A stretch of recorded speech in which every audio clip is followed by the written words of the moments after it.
Okay. We need to talk about more kids shows. Do you remember a TV show? And this was on a Saturday morning. This was sort of creepy. And actually, no, it wasn't creepy. It was a bit weird. It's called The Raccoons. The Raccoons. And it had like it was sort of. What's the difference between creepy and weird? Creepy's more kind of threatening. There we go. Yeah. We've got an operational definition. I'm gonna edit it so it looks like you said that right after what Max said. Raccoons, except they didn't look anything like raccoons. No, they had raccoons. noses. So the Raccoons was this, I believe, Canadian. There's a dog in it who has who doesn't act like a dog, whose son does act like a dog. The bad guy was a pink aardvark. Yeah, Cyril Sneer. Cyril Sneer.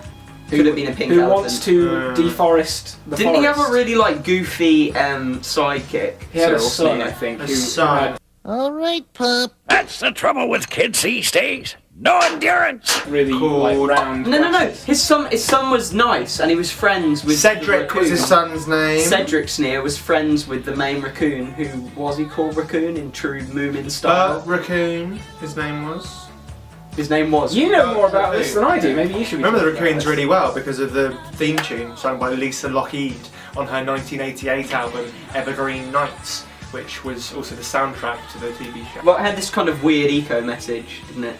Well, That was a very non-specific. Actually, because wasn't Cyril link, Sneer? what a great link! What a great segue. Fern Gully, I think, frightened me when I was a kid Fern Gully, the last rainforest. because the weird ink oil monster, the smog demon, Played by Tim Curry, one of the most sexually threatening people in the world. Picking my scalp there. Not really. Don't do it more. Right. Jesus Christ! You're ruining this. Yeah, you're ruining this incoherent babbling. When I had a bunk bed in here, when we moved the bunk bed, there was shitloads of dried up snot on the floor by the skirting board. Man. I was like 5 years old. It was clearly I was lying on my bed. I just got to pick my nose. Clearing out the old nose holes. Flick it down the side of the bed. Busy. I still do this and I'm 20 years older than that. Demon Headmaster. Demon Headmaster was quite creepy.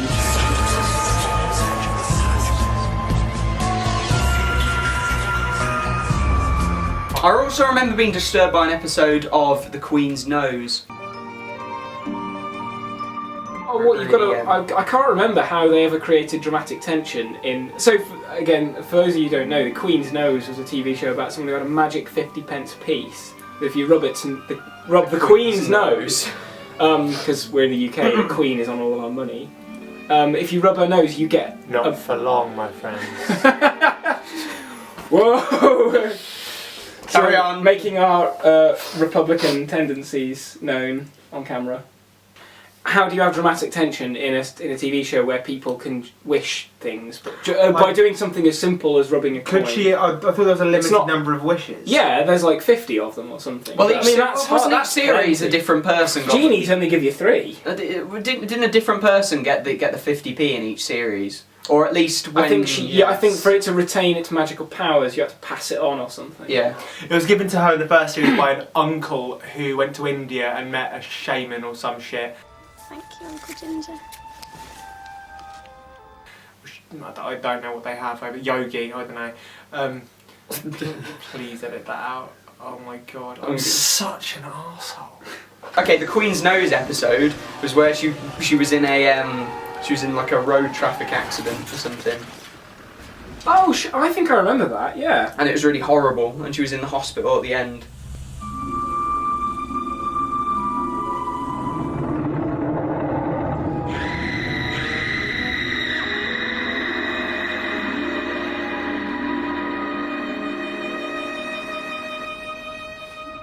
Can we talk about dickheads from school while we're here? Yeah, so I can mention one person. Was it Max? One person, and I want to do it on film. And his name was and Max agrees with me on this one.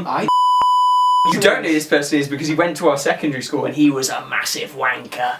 He was a nasty piece. He was one of those people that everybody pretended to like, and deep down inside, everybody had a deep-seated hatred for him. I remember this one time I was walking home from the park, I was walking down through the little field, which is just leads off into the cul-de-sac road where I live. Yeah, and him and his buddies. My friend, the suburbs. And him and his buddies came out in a little crowd, and they all stood at the other end of the field. But he came right up to me and he pushed me over in some mud, and then looked at me and went like that, and then ran away. What a dickhead. Not that it's scarred you or anything. But he's bald now, So we've won.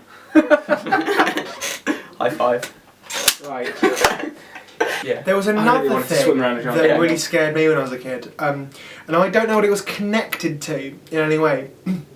But at one point in the show, and it was on a kind of stand inside a hall or something, the sort of thing you get in an old 19th century grammar school, something like that. Yeah. And people dressed as fruit would go around slamming people in the face with custard pies or something like that. And that's Sounds more like a demented cheese dream. It's a surreal TV show, my friend. I never eat cheese after 6 p.m. They're not lizards, they're birds. Dragons are birds. What? I'm such an arsehole.